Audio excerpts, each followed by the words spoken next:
Hello friends, ओम नमः शिवाय। Welcome to my YouTube channel Astro Gyan. मैं रीना शर्मा आपका इस चैनल पर स्वागत करती हूँ। इस चैनल पर हम एस्ट्रोलॉजी से रिलेटेड टॉपिक्स पर बात करते हैं, उस पर डिस्कशन करते हैं। जो लोग एस्ट्रोलॉजी सीखना चाहते हैं उनके लिए भी मैं वीडियो बनाती हूँ, प्लस जो एस्ट्रोलॉजी में इंटरेस्ट रखते हैं, उनके एस्ट्रोलॉजी से कोई रिलेटेड डाउट्स होते हैं, उस पर भी मैं वीडियो बनाती हूँ।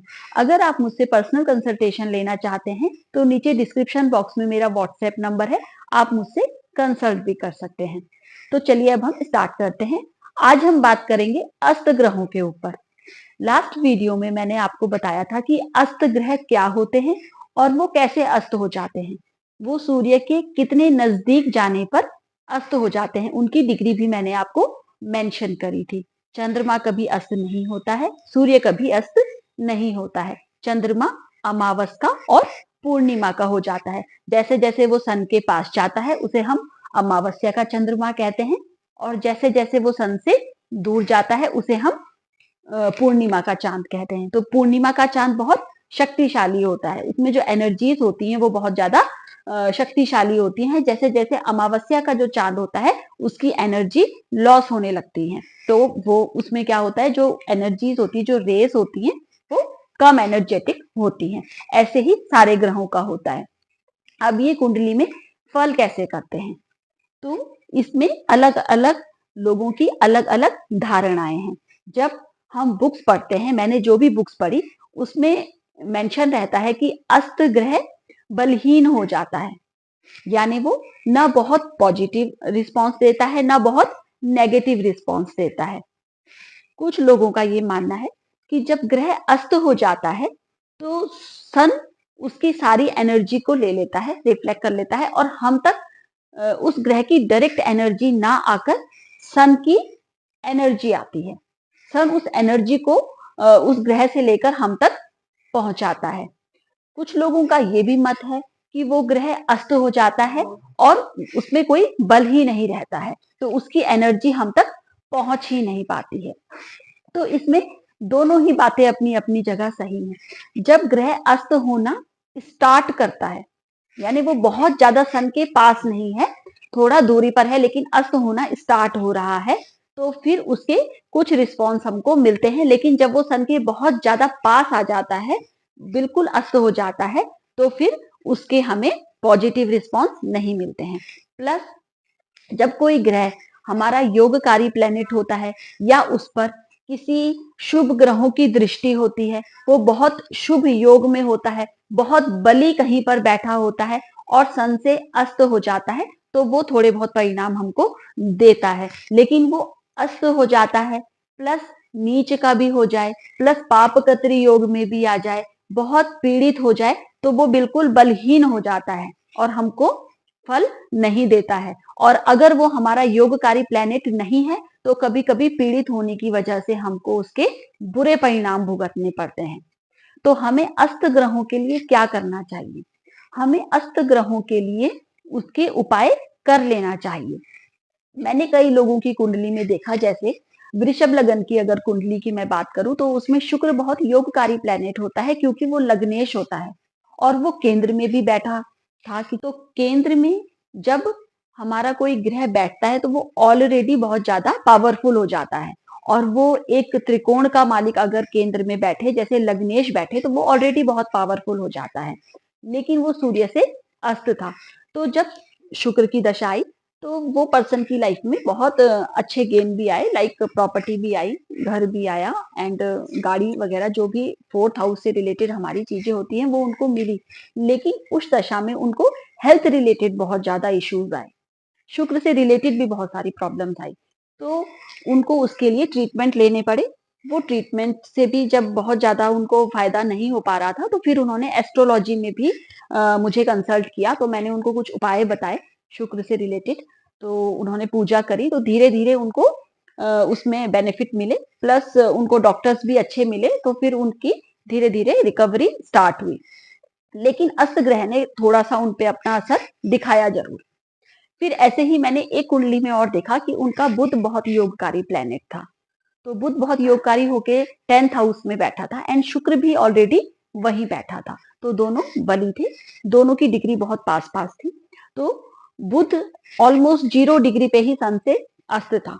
तो बहुत इंटेलिजेंसी होने के बाद भी मैंने देखा वो जो पर्सन थे वो उनका ये मानना था कि वो बोलते ही नहीं है। लाइक बहुत कम अपनी बात को बोलते हैं। जो भी उनके मन में होता है वो उसको एक्सप्रेस नहीं कर पाते हैं। बहुत इंटेलिजेंसी होने के बाद भी वे ऑफ कम्युनिकेशन की वजह से उनको थोड़ी-सी प्रॉब्लम फेस करनी पड़ रही थी। तो वहां पर भी उन्हें बुध का थोड़ा ट्रीटमेंट देना पड़ा। ऐसे ही एक कुंडली में मैंने मंगल का देखा था कि मंगल सन से अस्त था, योगकारी प्लैनेट था। कर्क लग्न की कुंडली थी। कर्क लग्न की कुंडली में हम सब जानते हैं कि मंगल कितना योगकारी प्लैनेट होता है और वो 10th हाउस में बैठा था। वो मैंने उनको ये सजेस्ट किया कि आप बहुत अच्छा सर्जन हो सकते थे, मेडिकल फील्ड में हो सकते थे, आपको इस फील्ड में ट्राई करना चाहिए था। तो मैंने लेकिन देखा उनका ये कहना था कि मुझे बहुत डर लगता है। लाइक उन्हें हर चीज से बहुत डर लगता था। जैसे ड्राइविंग से भी उनको बहुत डर लगता था, जबकि मंगल बहुत साहस और करेज का कारक होता है। और मुझे तो चाकू से भी डर लगता है, तो मैं सर्जन क्या बनूंगा। लाइक मुझे इसमें इंटरेस्ट नहीं है क्योंकि मुझे डर बहुत लगता है। तो मुझे ऐसा लगा कि मंगल जैसे उनका अस्त है, इस वजह से उनको ये डर हो सकता है। तो अस्त ग्रहों का मैंने देखा कि जो उनके बेसिक कारकत्व होते हैं उसमें कहीं ना कहीं कुछ ना कुछ कमी जरूर रहती है जब ग्रह अस्त होता है। तो हमें उसका ट्रीटमेंट ले लेना चाहिए, क्योंकि मेरा ये मानना है कि precaution is better than cure. और ट्रीटमेंट में क्या होता है, हमें पूजा पाठ ही तो करनी होती है। पूजा पाठ तो हम वैसे भी करते हैं। अगर अस्त ग्रह की हमारी महादशा चल रही है, अंतरदशा चल रही है और हम उससे रिलेटेड पूजा पाठ करते हैं, तो उसमें वो ग्रह को शक्ति मिल जाती है, तो इसमें तो अच्छी बात ही है। और हम उससे रिलेटेड चीजें पहन भी सकते हैं। जैसे उससे रिलेटेड कलर को यूज कर सकते हैं अगर वो हमारा योगकारी प्लेनेट है। जैसे अगर चंद्रमा अस्त हो जाए, नहीं होगा वो, लाइक कृष्ण पक्ष और शुक्ल पक्ष का हो जाएगा। तो जैसे कृष्ण पक्ष का हो जाए तो वीक हो जाएगा, तो हम देखते हैं कि हल्का सा हमें पानी से डर लग सकता है, हमें कोल्ड कफ की प्रॉब्लम हो सकती है, या हमारी मदर के साथ थोड़ा सा अनबन हो सकती है। ये बेसिक कारकत्व में थोड़ी सी कमी आपको देखने में को मिलेगी अगर चंद्रमा आपका अमावस्या का आ रहा है। अगर बुध आपका अस्त है तो आप देखेंगे या तो आपका कम्युनिकेशन बहुत पुअर हो सकता है, या डॉक्यूमेंटेशन की वर्क में आप बहुत पुअर हो सकते हैं। कुछ ना कुछ आपकी मिस्टेक हो जाती है, ये आपका हो सकता है। या आप बोलना कुछ चाहते हैं लेकिन निकल कुछ जाता है मुंह से, मतलब वाणी में आपका इतना अच्छा कमांड नहीं है, ये भी हो सकता है। मंगल अगर आपका अस्त है तो कहीं ना कहीं आपको हो सकता है कि बहुत एनर्जेटिक फील ना करते हो। तो ये सारी प्रॉब्लम्स कभी कभी हम फेस करते हैं।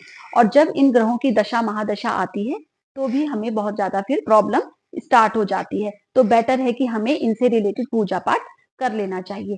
अगर ये ग्रह हमारे लिए बहुत योगकारी है, कोई भी प्लेनेट हमारे लिए बहुत योगकारी है और वो अस्त है, तो हम उसका स्टोन भी वियर कर सकते हैं।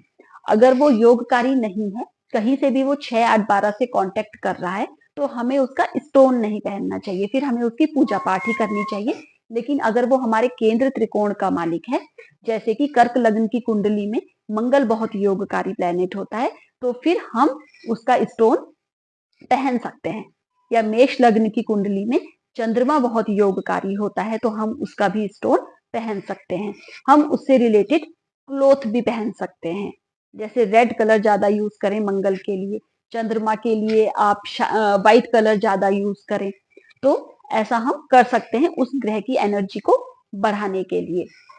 अब काफी लोगों का ये मानना होता है कि सन उनकी रेस को अब्सॉर्ब करके हम तक पहुंचाता है, वो डायरेक्ट उनकी एनर्जी हम तक नहीं मिलती है।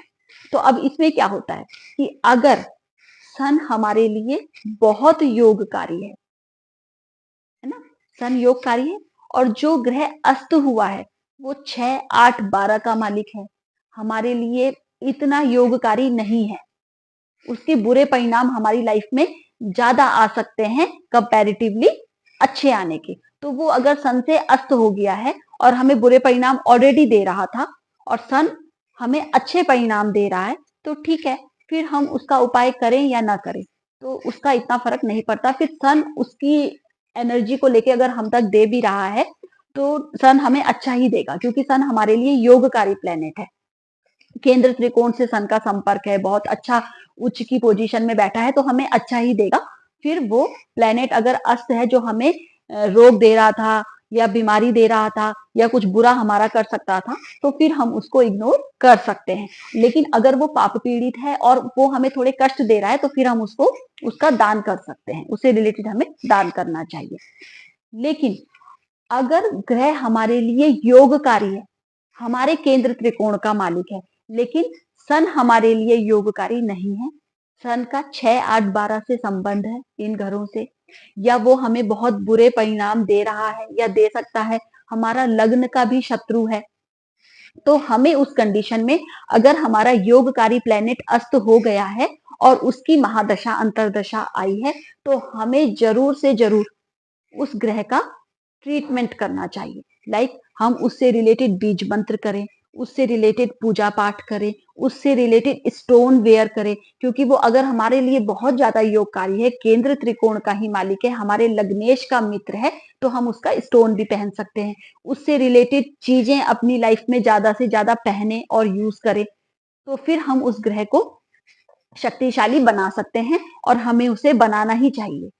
क्योंकि अगर वो हमें बहुत अच्छे परिणाम दे सकता था और कुछ परिणाम अच्छे देके और कुछ परिणाम नहीं दे पा रहा है अस्त होने की वजह से, तो अच्छा है कि हम उसका ट्रीटमेंट कर ले, उसका कुछ उपाय कर ले, तो वो हमें ज्यादा बेनिफिट दे सकता है। तो अस्त ग्रहों के लिए मेरा यही कहना है कि अगर वो आपके लिए बहुत बुरे हैं और अस्त हो गए हैं, ना आपको बहुत अच्छा परिणाम दे सक रहे हैं, ना बहुत बुरा परिणाम दे रहे हैं, और उनका परिणाम सन आपको दे रहा है जो आपका बहुत योगकारी है और आपको अच्छा दे रहा है, तो फिर आप उनका ट्रीटमेंट करें या ना करें। लेकिन अगर सन आपके लिए अच्छा नहीं है, आपकी कुंडली में आपके लग्न का शत्रु है, आपको बुरा परिणाम दे रहा है, और वो योगकारी प्लेनेट आपको बहुत अच्छा दे सकता था, लेकिन सन से अस्त होकर उतना अच्छा नहीं दे पा रहा है, तो आप उसका ट्रीटमेंट जरूर करें। तो आशा है आज का वीडियो आपके लिए इंफॉर्मेटिव रहा होगा। तो मिलते हैं हमारे नेक्स्ट वीडियो में। अगर आपको मेरा वीडियो पसंद आ रहा है, तो प्लीज इसको शेयर करिए, सब्सक्राइब करिए, लाइक करिए, इसे ज्यादा से ज्यादा लोगों तक पहुंचाइए, और आप भी देखिए। और अगर आपके एस्ट्रोलॉजी से रिलेटेड कोई भी डाउट्स हैं, आप कुछ भी पूछना चाहते हैं, तो आप कमेंट बॉक्स में मुझसे पूछ सकते हैं। Thank you very much.